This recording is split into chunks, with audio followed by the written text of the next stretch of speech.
नमस्कार दोस्तों, आप सभी का स्वागत है।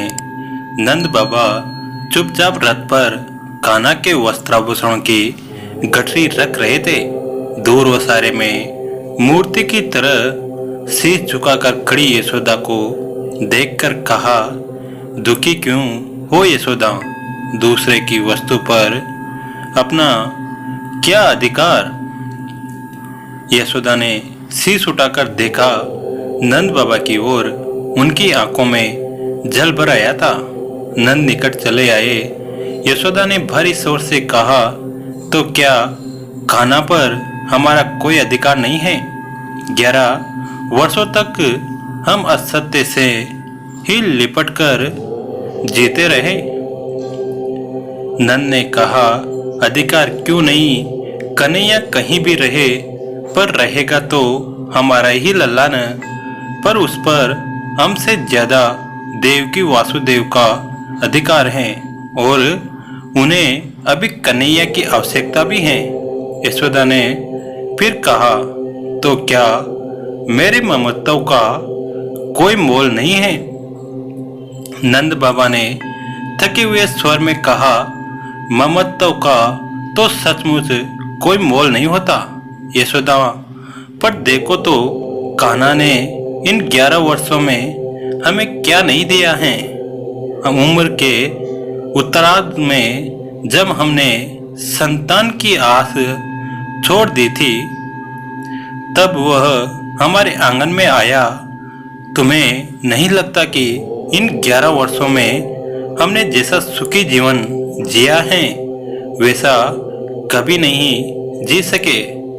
दूसरे की वस्तु से और कितनी आशा करती हो यशोदा? एक न एक दिन तो वह वस्तु मांगेगा ही न।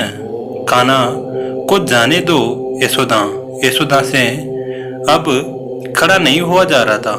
वे वहीं धरती पर बैठ गई। कहा, आप मुझसे क्या त्यागने के लिए कह रहे हैं? यह आप नहीं समझ रहे। नंद बाबा की आंखें भीग गई। उन्होंने हारे हुए स्वर में कहा, तुम देवकी को क्या दे रही हो? यह मुझसे अधिक कौन समझ सकता है यशोदा?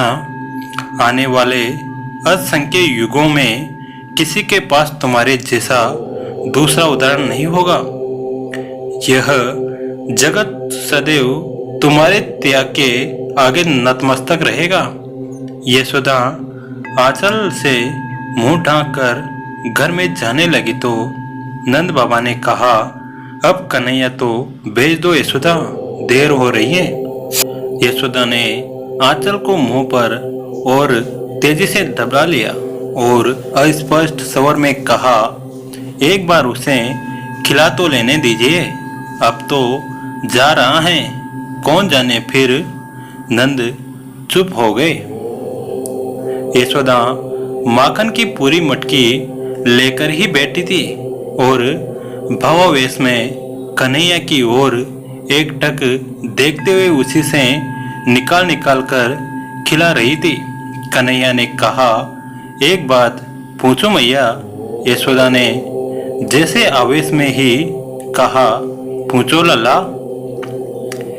तुम तो रोज मुझे माखन खाने पर डांटती थी मैया, फिर आज आपने ही हाथों क्यों खिला रही हो? यशोदा ने उत्तर देना चाहा, पर मुंह से स्वर न फूट सके। वह चुपचाप खिलाती रही। कान्हा ने पूछा, क्या सोच रही हो मैया? यशोदा ने अपने आंसुओं को रोककर कहा, सोच रही हूँ कि तुम चले जाओगे तो मेरी गैया कौन चराएगा कान्हा? कान्हा ने कहा, तनिक मेरी सोचो मैया, वहां मुझे इस तरह माखन कौन खिलाएगा? मुझसे तो माखन छिन ही जाएगा मैया। यशोदा ने कान्हा को चूमकर कहा, नहीं लल्ला, वहां तुम्हें देवकी रोज माखन खिलाएगी। कन्हैया ने फिर कहा, पर तुम्हारी तरह प्रेम कौन करेगा मैया? अब की यशोदा कृष्ण को स्वयं से लिपटाकर भपक पड़ी। मन ही मन कहा, यशोदा की तरह प्रेम तो सचमुच कोई नहीं कर सकेगा लल्ला, पर शायद इस प्रेम की आयु इतनी ही थी। कृष्ण को रथ पर बैठाकर अक्रूर के संग नंद बाबा चले तो यशोदा ने कहा, तनिक सुनिए ना, आपसे देवकी तो मिलेगी ना, उससे कह दीजिए लल्ला तनिक नटखट हैं पर कभी मारेगी नहीं। नंद बाबा ने मुंह घुमा लिया।